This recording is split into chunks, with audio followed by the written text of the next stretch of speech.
The Herbalife Broadcast Network is proud to present Kurt and Cindy O'Connell's 5-part training series. Today is part 4, Downline Mentoring, Keys to Royalties and Wealth.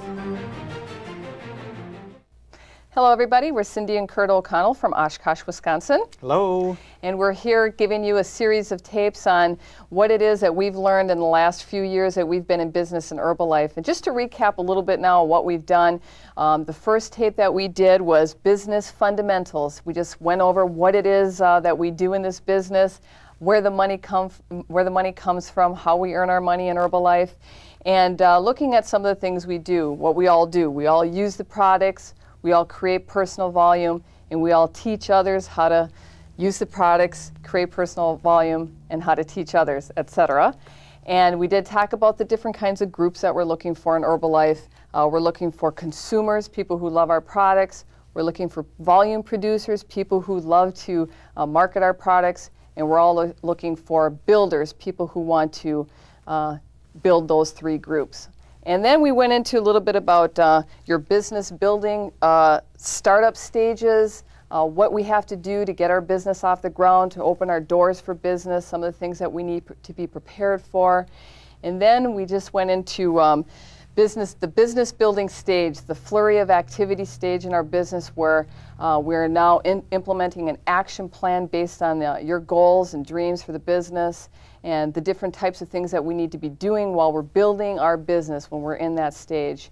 And now we want to focus more on what we call the key to royalty and wealth in this business, and that's what we call mentoring. That's something that we personally believe in very, very much, and we believe has been the key to our success.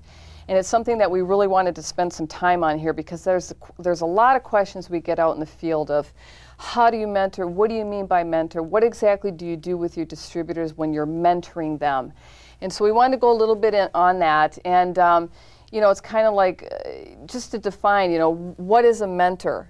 And because a lot of people, that is a buzzword out there right now. Mentoring is a big thing that people feel they should be doing, but maybe not very clear on what that actually means. And how we would define a mentor would be somebody, not only somebody who teaches you, but somebody who is there to show you, to model for you, to support you, to train you, and to walk you through everything you need to learn until you've learned it, until you've mastered it, and that you can turn around and do that mentoring yourself.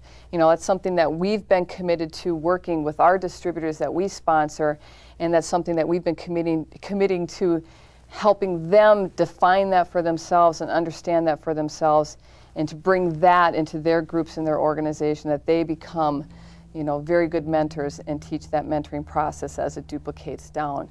So, Kurt? Yeah, that's really the essence of it. Mentoring, I think where we first really grasped what mentoring is was we heard a audio tape of Jerry Svetanovich giving her testimony of how Mark Hughes helped her get started in her business. Was literally, I think that was the first time after we'd been in business, a year and a half or something, when we listened to that is when I was kind of stopped in my tracks in my thinking. And I was like, whoa, he seems to be going above and beyond with this grocery store clerk or this grocery checker. He was literally helping her get started. He was helping her, he was on the phone, he was personally with her, helping her on the phone with her first customer, with her first few customers. He helped her fill out her distributor application, explained to her how she would help others. And really, you've seen the training of Mark Hughes. He's boiled it down to, probably heard this quite a bit before, tell, show, try, do. And that came from Mark, and that really is the essence of what mentoring is. The concept here is you tell someone what to do first, then you show them how to do it. Now they're watching you. Then you say to them, try this now while I watch. And once I see that you've got it down, sometimes we go in circles with that, show, try, show, try. But eventually we get down to the do. And I love what you said there is that you'll mentor them until they've learned it. You know, when they can do it, when they've learned it, now you let them do it and go off on their own. And it's kind of, and the mentoring is a twofold thing that we believe too, because not only did Mark teach Jerry the skills of how to prospect for customers and distributors, he also helped her through those critical stages of her emotional fears and doubts and anxieties. So when you're looking at the mentoring process, is it teaching somebody the skills, tell, show, try, do? Absolutely. You have to teach them the skills. But is it also supporting them through those stages?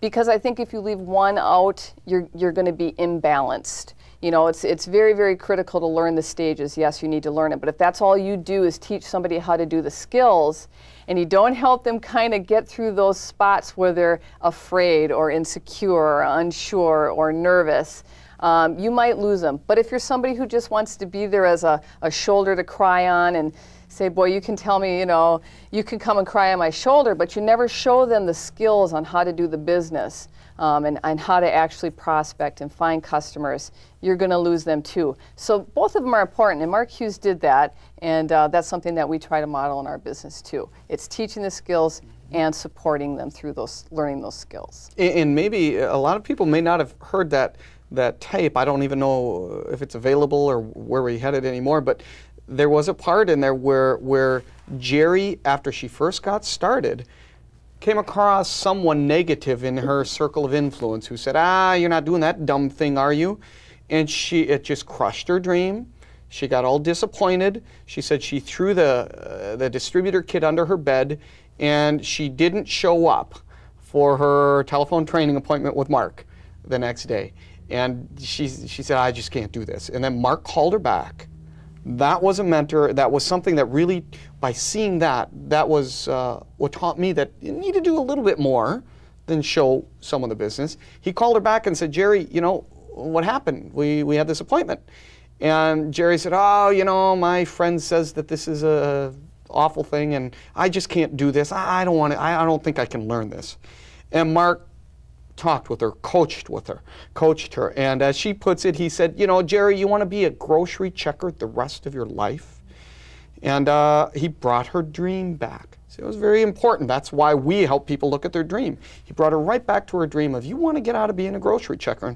And that brought the power back to her. And she said, okay, let's try this again. He said, okay, great. Let's get together and let's do this. And who can we contact? Now, whatever form of prospecting or advertising you do, that isn't the point.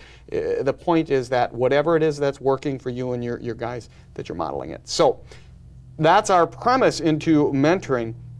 Now, the question that I really want you to consider and that I think is very important is twofold. Really, what do we get paid to do in this business? I honestly believe, truly long-term pay, we get paid to teach people or to cause people to learn how to get what it is they're looking for out of this business. And remember the three groups? The consumers, we cause them to learn how to get results on the products. The volume producers, we cause them to learn how to build a consumer group. And the builders, we cause them to learn how to build all three groups. That's what we get paid to do. That's it, to teach those people. Now, if that's true, the question being, that's the first question. How do we get paid? We get paid to teach.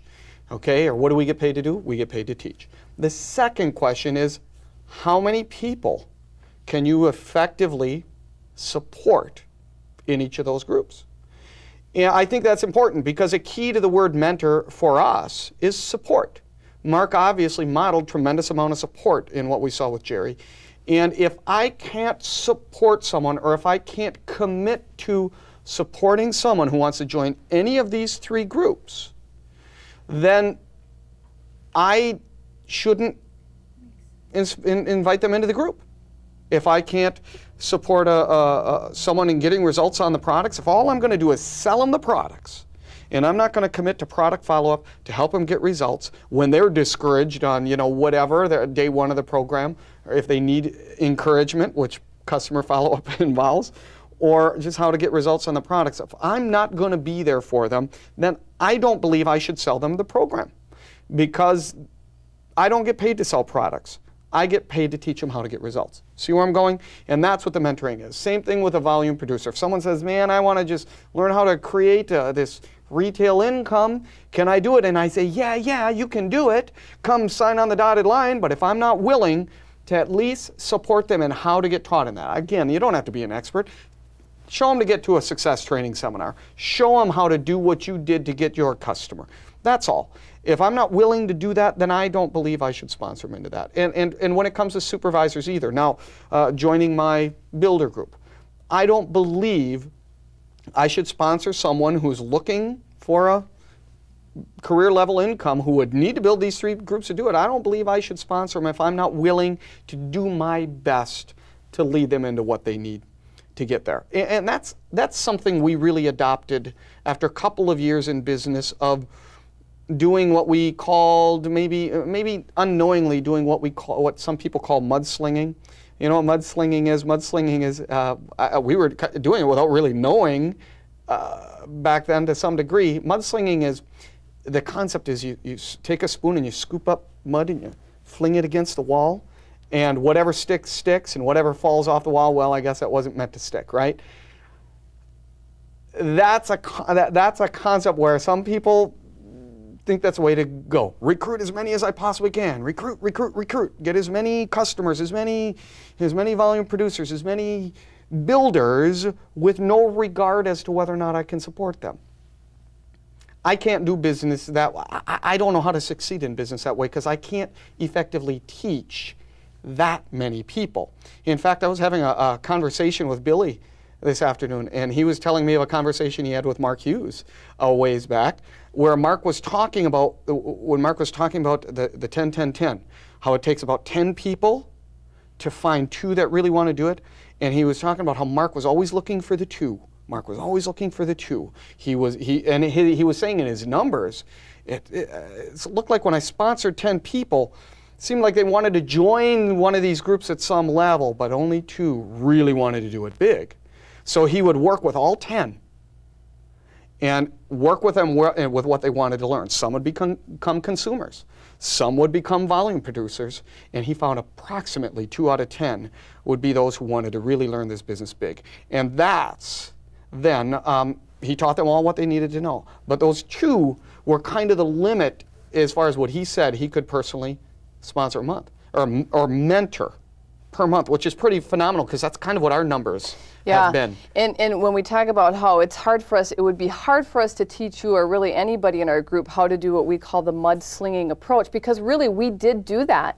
The first 2, almost 3 years of our business, and again, unknowingly, because we really didn't know, we thought that's what we were supposed to do, we did sponsor and recruit as many people in that first 2 to 3 years as we did when we brought the mentoring into our business. The next 9 months. Right. The first, 2.5 years, we brought in X number of supervisors into our business that we flung on the wall. And because we didn't know about mentoring, we didn't support them, guess what? We had a check that was, you probably, our check was $1,000, $1,500 was all that we could get our check to.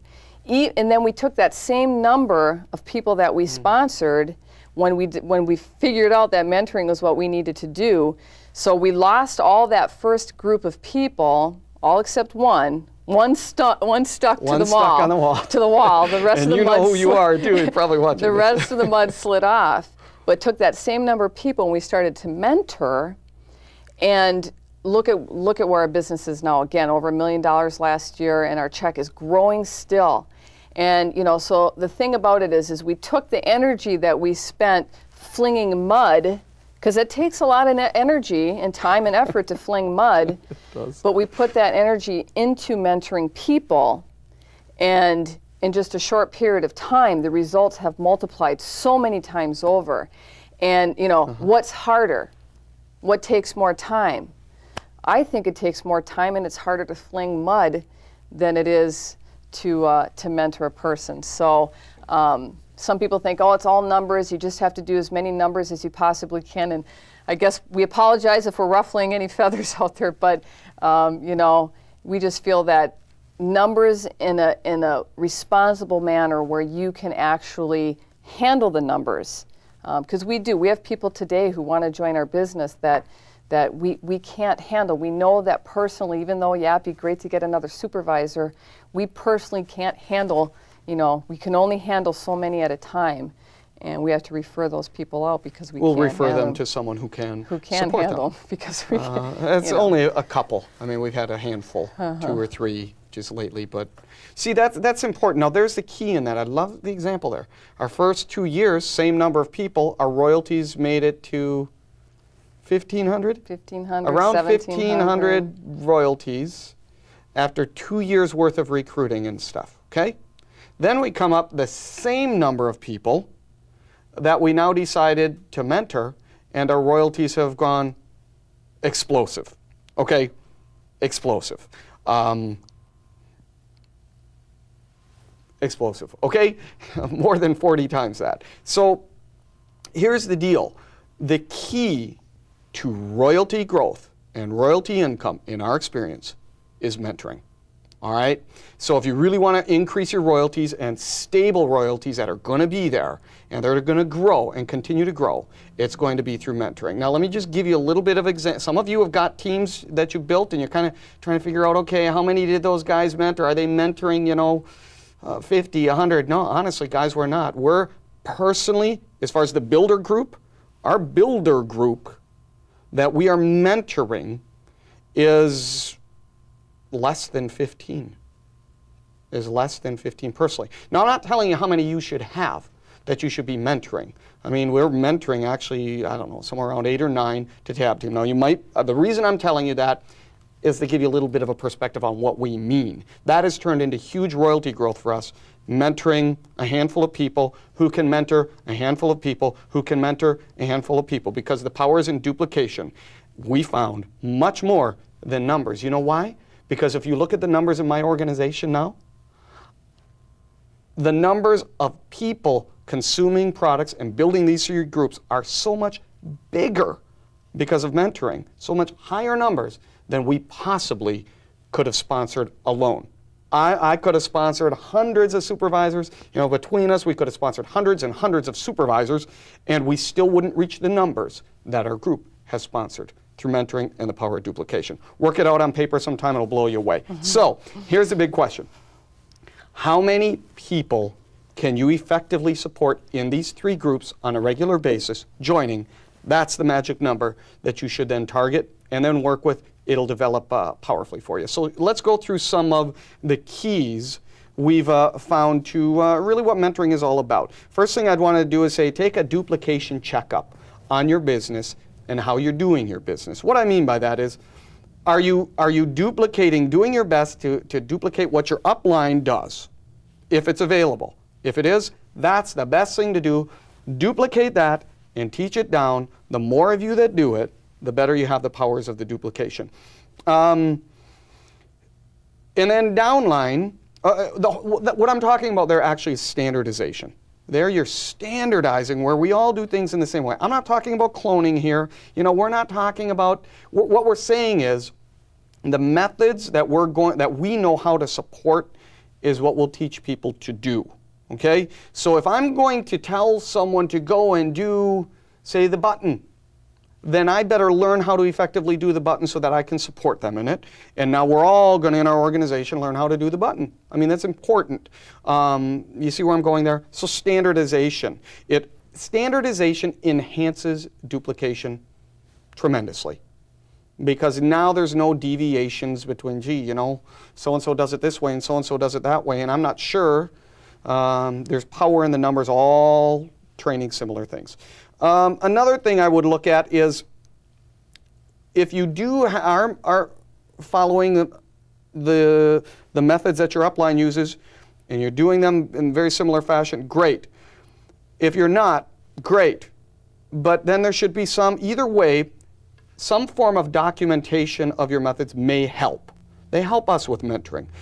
So if your upline has some kinds of checklists saying that when someone enrolls, make sure they do this and this and this and this, use those checklists and then let your organization use the same checklist, all right? If they haven't and you're now going to teach your downline methods and it's starting with you, great. Standardize it, teach them all to do the same thing, but document in some format, simple checklist of your footsteps. Okay? If you have a roadmap of what it took for you to get results on the products, you now can put that in a checklist. Simple. So now it enhances your ability to help someone get results on the products. Or the same thing with a volume producer group. How do you build a consumer group? Bit of a checklist on it. It enhances your ability to mentor them. And to know and to hold yourself accountable for, did I teach them each thing I did? Because quite frankly, if we didn't have checklists on those things, on how to enroll a distributor, how could I possibly remember everything I went through when I enrolled? That was 6 years ago. I'm going to leave a detail out that's important. But now the checklist reminds me of what I had to do, so now I can teach what I do by hitting that check. Make sense? Same thing with each of them. So I suggest you document to some degree what you need to do to succeed in each of these groups. If you want to make a checklist, great. At that point, your whole organization can use it as they grow, and duplication will be enhanced. And the importance is what you do, not what someone else does, because what you do is the only thing you can effectively teach. Now, learn more, teach as you learn more, but don't get hung up on what everyone else is doing. That's not really important. If you've helped people succeed in any of these three groups, you've got everything you need to take advantage of the power of duplication. I think the last thing on a duplication checkup here, meaning these are things to look at how you're running your business, is it duplicatable? Can you be copied relatively easily? The last thing I would say as an indicator for that is that's a form of leadership, okay? And if you're going to lead the way in duplicating in any of these categories, here's how you know how well that leadership is going, is how many are following you successfully, okay? If you've got a consumer group of a whole lot of people and you're doing great, you can always build your consumer group strong, but your distributors, they don't have big consumer groups. What that means is that they haven't learned what you do. They haven't learned to follow you to success there. So now you want to focus more on them, on analyzing what you do to teach them more how to build that consumer group. Same thing. If you can recruit supervisors, but your supervisors don't recruit supervisors, it means you're not duplicatable there, okay? It means they're not following you. And if they're not following you, you're not leading. So how do you lead? You shift the focus down to them and start saying, okay, for some reason you haven't learned to recruit supervisors even though I've recruited you. Let's talk about it. Let's see. Let's work this through until I can see why I'm not causing you to learn this. You take that responsibility, it'll be great. So analyze your business up to this point and do a duplication checkup.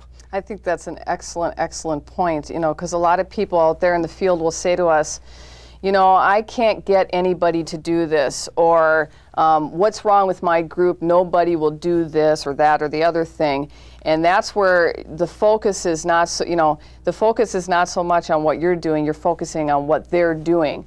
And it should be, okay, if my group isn't doing what I'm teaching them, maybe the problem isn't my group, maybe the problem is me. What is it that I'm not getting across? And I love that point because it puts the responsibility as the sponsor. Responsibility, sponsor. So, okay, if they're not getting it, somehow, whatever I'm doing, I'm not causing them to learn. So I love that. That's good. So look at your, and first time we looked at this, we analyzed our group, we said, holy smokes, we haven't caused anyone to learn anything. We've caused a lot of people how to get results on the products, we did. And we caused a couple of people how to learn how to get consumer groups, but it could tend to get a little depressing, but hey, that's part of the learning, that's okay. Don't worry about it. You can always learn more. You don't need to become an expert, just analyze yourself is good. Analyze yourself on what is it that I do and jot it down. I'm telling you, it's powerful. Okay, so do a duplication checkup. First thing on your way toward developing as a mentor. Second thing is teaching. Remember, teaching is cause to learn. This is a little bit of a review. Let's just make sure you keep that in mind. Now, the thing about teaching though, again, this is what we get paid to do. This is what we get paid to do. Teach people in these three groups. Did I review that yet on this one? The first group, consumers, what is it they need? They need to learn how to get results on the products. Volume producers need to learn how to build a consumer group. Builders need to learn how to build these three groups. Okay, so that's what we get paid to do, is teach those three groups those things. Teaching begins, underline begins, when they join the group. That's when it begins. Now your work begins. Some people think the work is done when they join the group. That's not mentoring, and that is not strong duplication. So remember that it's cause to learn, and the three groups, what is it you need to cause them to learn? We just went through that. Be very clear on that and know what it is you're getting paid to do. The other thing under teaching, I want to emphasize, I touched on briefly, but I really want to emphasize, and that is focusing on your group members, teaching them how to get to where you are. Okay? If you have that as a commitment in your teaching, what I mean by that is, okay, if I get paid to teach, and I'm going to teach a consumer group, what do I teach them? I teach them how you got results on the products, right? I got results on the products, so I'm going to teach them how to get results. And until they get those results, I haven't caused them to learn it. Great. Volume producer. Until they learn how to get the team, the consumer groups like I've got, I haven't caused them to learn it yet, so I'm going to keep working with them as long as they're willing students. That's very important. You've got to identify that they're willing to learn. But then I'm going to continue to cause them to learn that so that they now become what I am today. Okay? What am I today? I'm someone who can support 15, 20 customers, whatever it is. So my volume producer, until there's someone who can reach the level I'm at in respects to volume producing, then I'm not done mentoring them. Now, my builders, until they've reached the level I'm at, I'm not done mentoring them. That'll tell you when you're done teaching anyway. I don't think mentoring you can ever be done. I mean, our president team members, we still work together mentoring. I mean, we still mentor with our upline. We go up to our upline, couple of chairman's club levels up and get mentoring still, okay? So it's an ongoing thing. But the point I'm trying to make here is focus on them getting to where you are. So if you're at World Team and you've got supervisors, those who want to get to World Team, you want to teach them how to get to that level. That's the goal of your mentoring. And once you've done that, it gets extremely powerful. So, so first thing was do a duplication checkup. Second thing, focus on teaching, which begins when they join the group. And the third thing I want to talk about here is the support you need to provide in the critical startup stages. I mean, this is one of the most critical stages in business growth. Okay, I think previously we've spoke of the dreaming stage, then the getting the plan stage, then the startup stage, then the building stage. Startup stage is an extremely critical time. We find that people will quit whatever of these three groups they're in. They'll quit early on. And the first, what we find 14 days is critical. That's kind of the outset. You know, a new customer, you know what we found a consumer, the most critical startup stage for a consumer is? The first day. The first day. At the outset, the first 3 days is the most critical time where you can lose consumers if you haven't helped them. Because the day one, they don't take the products right. I mean, they take 45 greens and no beige, and they down it with half a bottle of herbal concentrate, and they wonder why they were, you know, flying to the moon in their sleep or in their what they thought was sleep. Something went wrong, and you know what we find also? Here's what we found, is that about 70% of the new customers do not take the products right their first day, even when we show them how. Something's a little bit out. Now, if we're not there to help them, they're gone. So that startup stage is really critical in each of the groups. Now, let's shift all the way. I think if we cover the builder group and the rest of the topics, how to support a builder group, everything will apply to the other two groups also in concept. But the builder group covers most of the mentoring needs. So if we're going to focus on that, we'll cover the rest. Just make sure you apply the rest of them. That way we don't have to, otherwise it would take a few hours to get into all the detail. So let's focus on that builder group more primarily in the support in the critical startup stage. Here's what we find. There are a few things that people go through in what I would call the window of opportunity. We have a window of opportunity with brand new people. And they say, they come, they go through whatever our prospecting method is, and they say, you know what? I want to join this business. And what we find is the reason they want to join is because they've got high belief at that point. Whatever they saw in the ad, whatever they saw in the presentation, the whole process, their belief is high. So this right now is what's keeping them in the business, what's getting them into the business. High belief, low results. Most people, when they join the business, haven't had any business success results yet. So results is not what's keeping them in, belief is. But here's what I find about belief. Belief must be fed or it will die. Just like a baby must be fed or a baby will die. So we fed belief in whatever our presentation was, enough to join the business. How do we will the belief keep a person alive building the business? Not unless it's fed. And what we find feeds belief is ultimately results. That's why Mark Hughes always gave the 72 hours rules. He said, you want them to get money in their pocket within 72 hours, feeds the belief. Now the belief starts turning into experience that I know I can build on. And it starts turning into confidence, all right? But there's a gap between that initial belief and the confidence that comes from results. There's a time frame in there. And this is when the person's going through their business startup, they're doing their enrollment, they're doing their tooling up, they're doing all this stuff. And if we're not, we try to feed the belief during that stage. We have them, that's where we have them watch a marketing plan video. It helps continue to feed the belief. During the startup, while they're doing all this busy work, okay, that adds a little bit more to them. We have them watch an HBM program if they can right away. Get to an STS as soon as possible.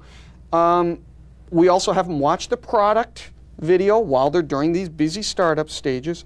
Touch phone, if you have an active group on touch phone, it's strong because there's a lot of belief going back and forth there, but we want to feed the belief. However, that's only in supporting them until I get them results. Now, the next thing that I think is important after that belief that keeps it, that will help someone get a result is we want them to ultimately come to what? Confidence.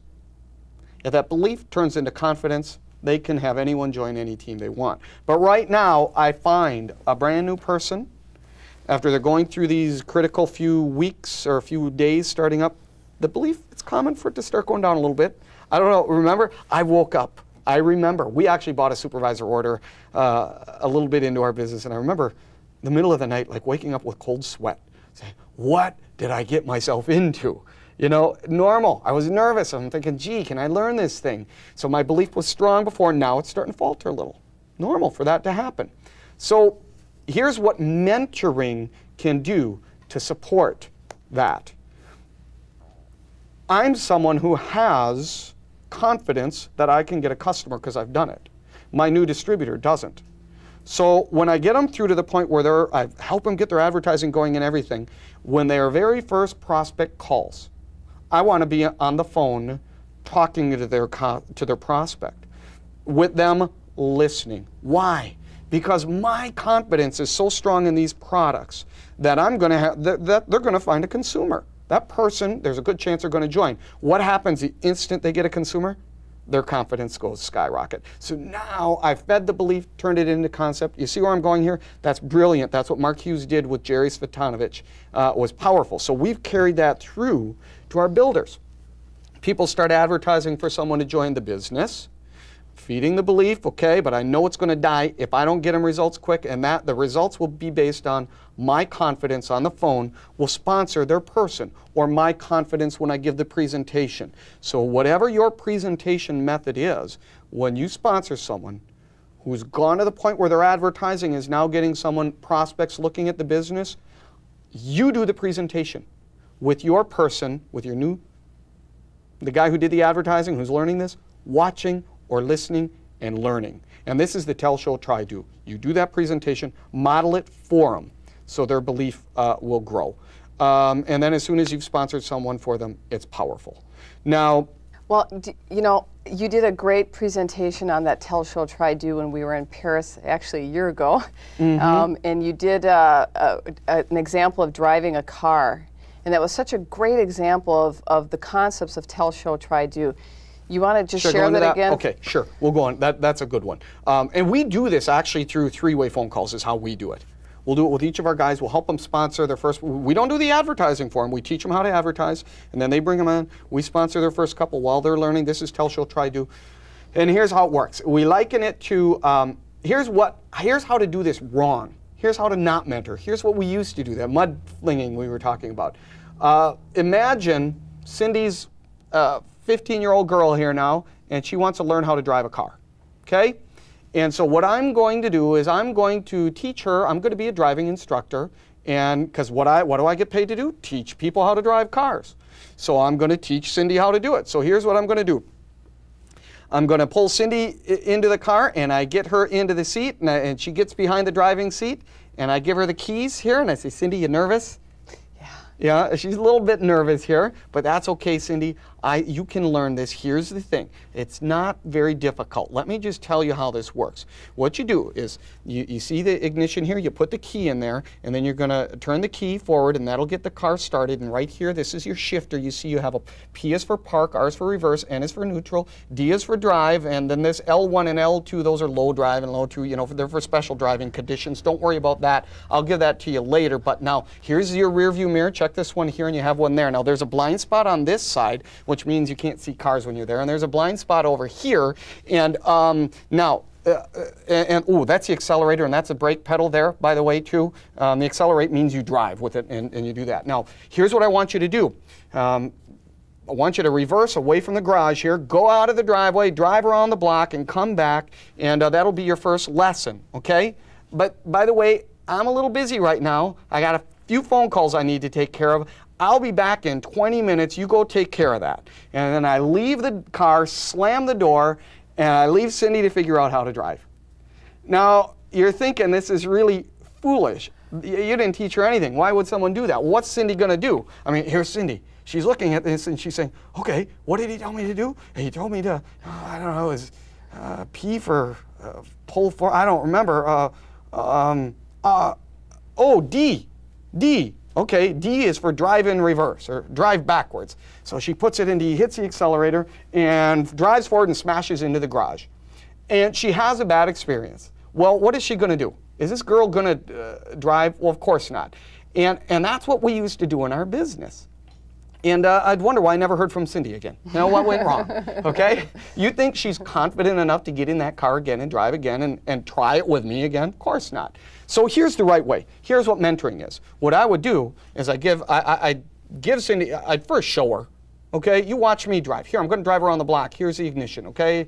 And do the deal. Then I'm going to say, let's trade places now. Here's the key. Remember how I put it in the ignition? She puts it in. Now she turns it backwards. I said, oh, no, let me show you how to do it. Turn it forward, see? Okay, great. All right, now you try. Now she gets the thing right. Okay, great. Now, remember you see what I'm talking about, guys, here? I think you get the picture. I'm going to sit here with her, and I'm going to mentor her through this whole thing until she gets it. Now, that's what I mean by mentoring. And until she's gained and passed the driving test, I don't leave her drive alone. So that's where I would go as far as what you really want to do on the mentoring end, as far as startup that does.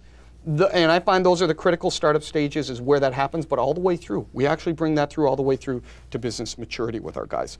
So, well, there's a second step to take that too.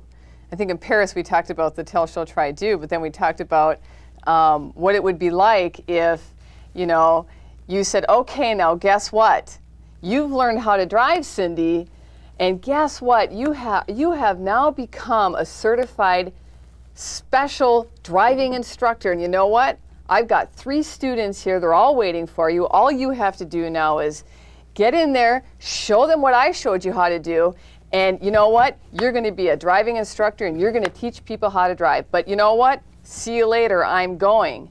And that's the same sort of philosophy when maybe we're very good at mentoring somebody. Maybe we are committed to helping somebody learn all the different skills in this business. But then when they do bring people into the business, what a lot of people tend to do, this is the key, this is really the key, in my opinion, to duplication. If you teach them how to do it, but you leave the room when they now have to teach somebody how to do what you just taught them how to do, many of them won't get that. They won't really know what they don't remember because they just went through all the stuff themselves. Bam, now they've got business.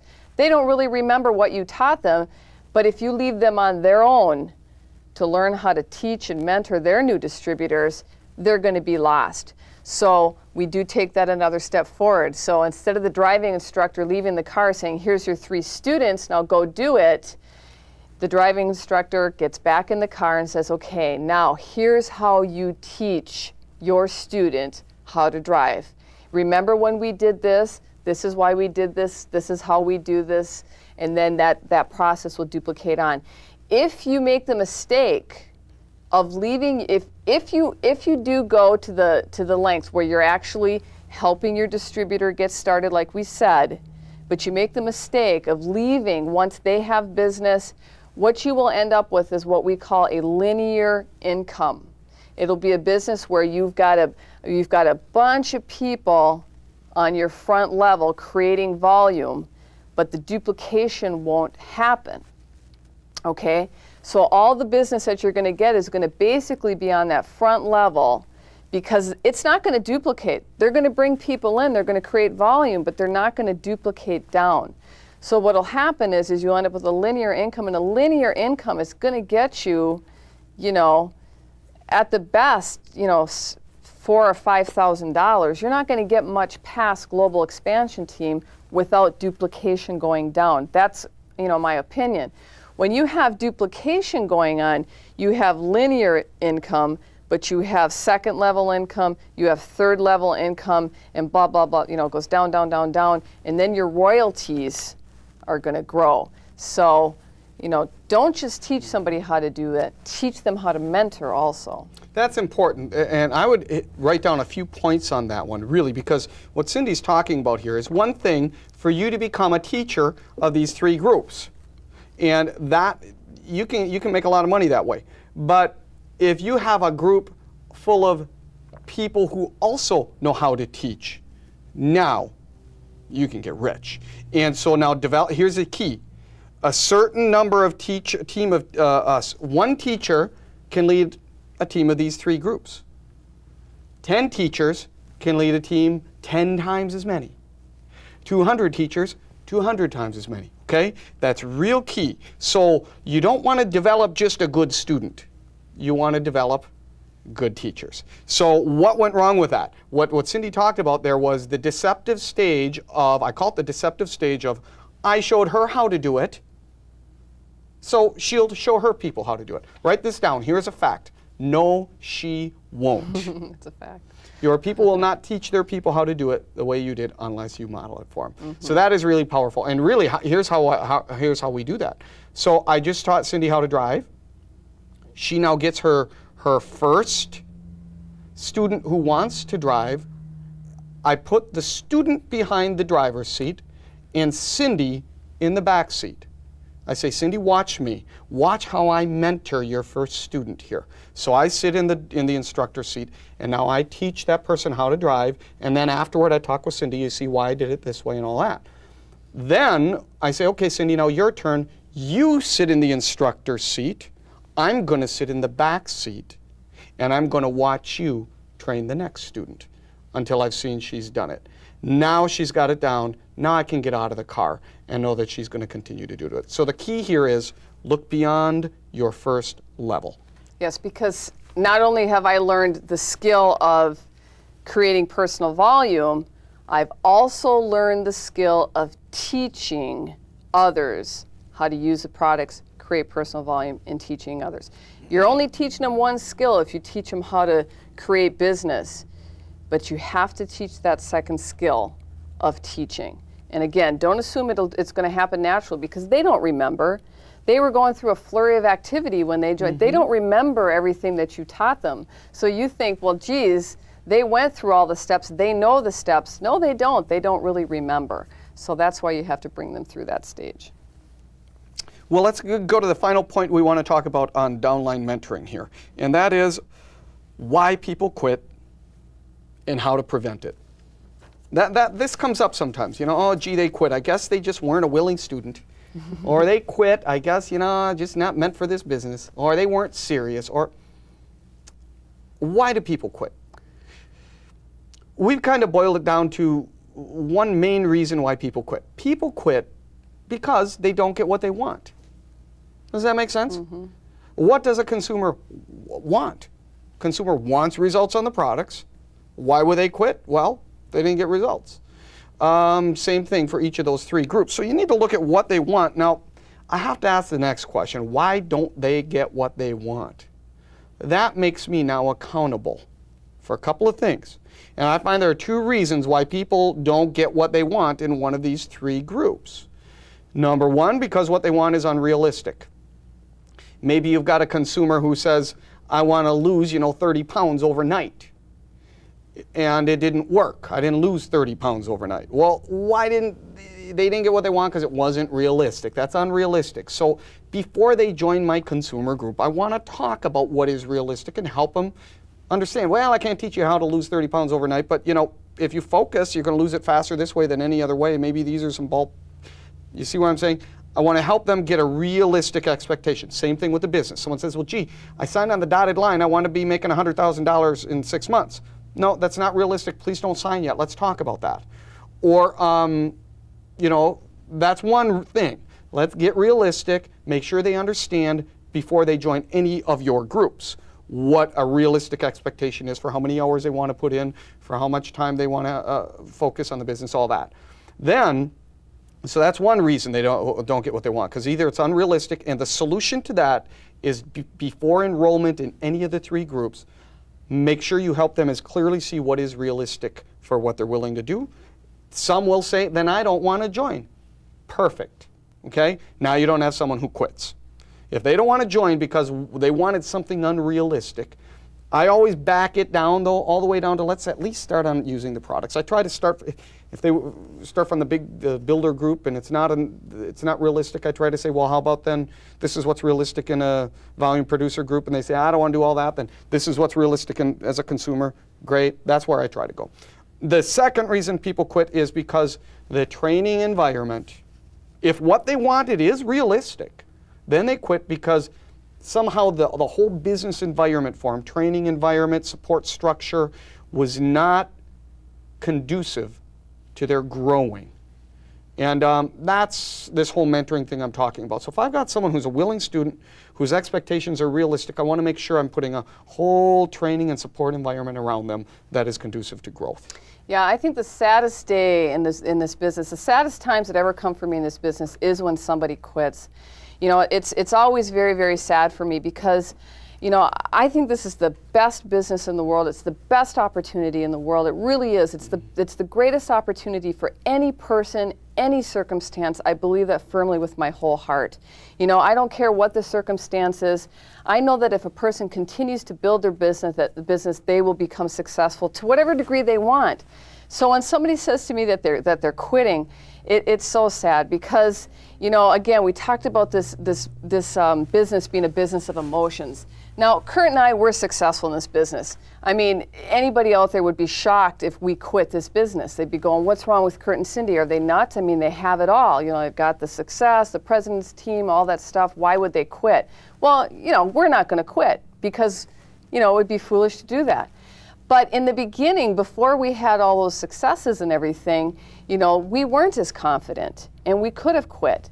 And so, there's different cycles that we all go through in this business. And you can learn from this.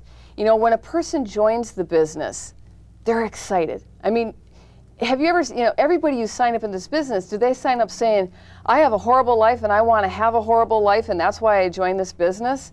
No, of course. They say, wow, I see something.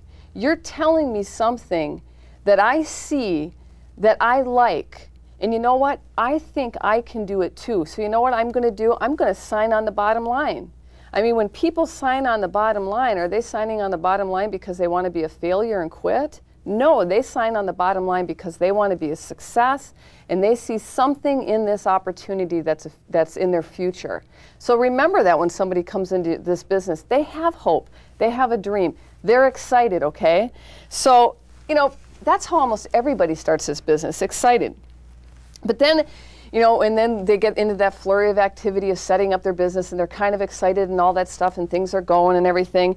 And then they go out and they get their phone lines and they get their checking account and they go get a fax machine or whatever it is, They're all excited. And then we say, okay, now we're going to put your action plan together. We know what your goals are. We know what you want.